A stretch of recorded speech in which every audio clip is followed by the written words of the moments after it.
So buying a used car in Japan can be a great investment compared to leasing or buying a new car. But what do you actually need to make sure that you can buy a used car in Japan? Well, that's what we're going to be taking a look at today. And you definitely want to stay till the end of this video because I'm going to be sharing with you this simple but not well-known tip that could save you hundreds of dollars on your first used car. And if you like content like this, then please smash the like button and subscribe to my YouTube channel for more content like this every single week. Alright, so the first thing you have to know is the difference between a white plate and a yellow plate type of car in Japan.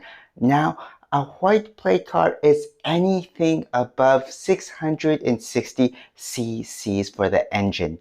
And anything below that or the same as 660 cc's is considered a yellow plate, also known as a K car. And this is where it's really important to really figure out what kind of car you want first. Do you want a small little K car that's a 660 horsepower engine, which is great for the city and great for just like your everyday traveling needs? Or do you want a standard regular size car with an engine greater than 660 cc's? Now, if your goal is to save as much money as possible, then I definitely recommend going for the yellow plate car. This is because if you buy a yellow plate car, the taxes on it are substantially cheaper. It's anywhere between 7,000 yen to, I think it's like 12,000 yen.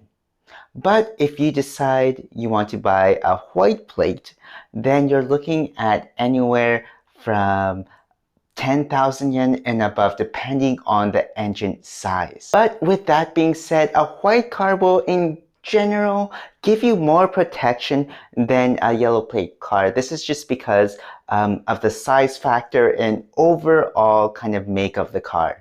And especially if you're looking for speed, you're looking for more safety, then I definitely recommend getting a white license plate.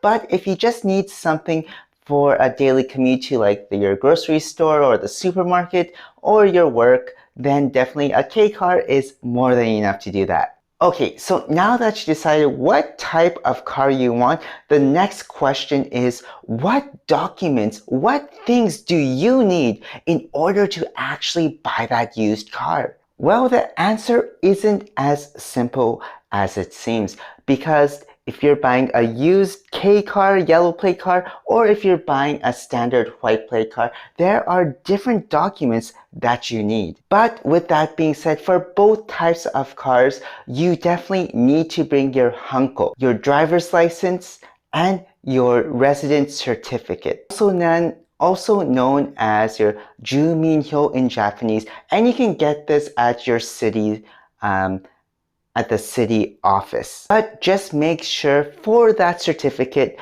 for your resident certificate, that you get it within 3 months of deciding to purchase your car.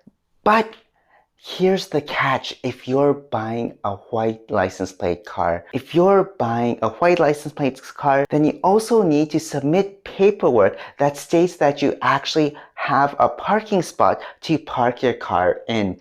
And now how this works is that first you'll have to contact your landlord or whoever is in charge of the property that you're staying at. The next thing you have to do is go to the police station.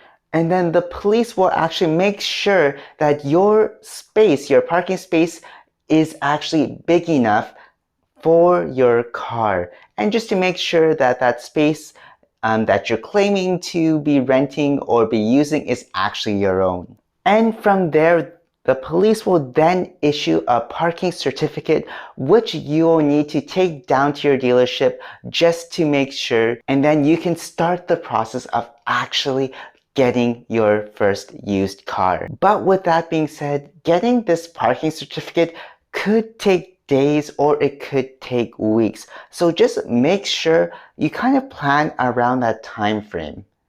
And again, this is only if you're getting a standard white plate car. if you have a yellow plate car, you don't need a parking certificate.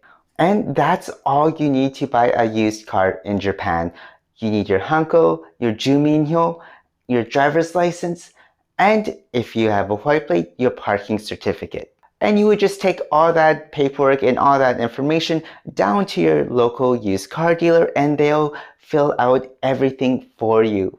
With that being said, you're most likely not going to get your car on the same day that you pay for everything and submit the paperwork. It could take up to a week to actually get everything registered with the city, with the DMVs in Japan.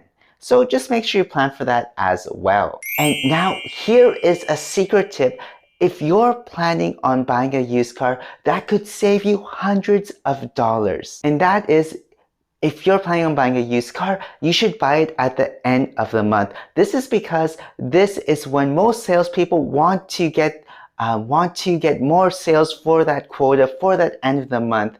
And not only that, but they also want to kind of turn around their stock so they also want to get rid of their old stock of their old used cars and make room for new ones that they're bringing in. So at the end of the month, it's probably one of the best times to go see your used car dealership.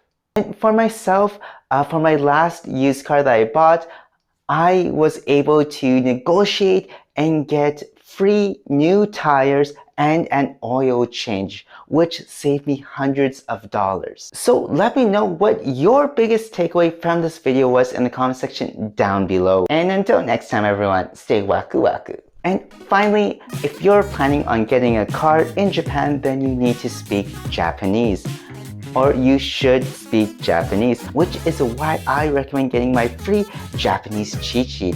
Inside this cheat sheet are the 5 things I wish I had first known when I was first getting started out studying Japanese. And I'll leave a link in the description box down below for that. And if you like this video, you definitely want to check out my other video about how to survive an earthquake in Japan.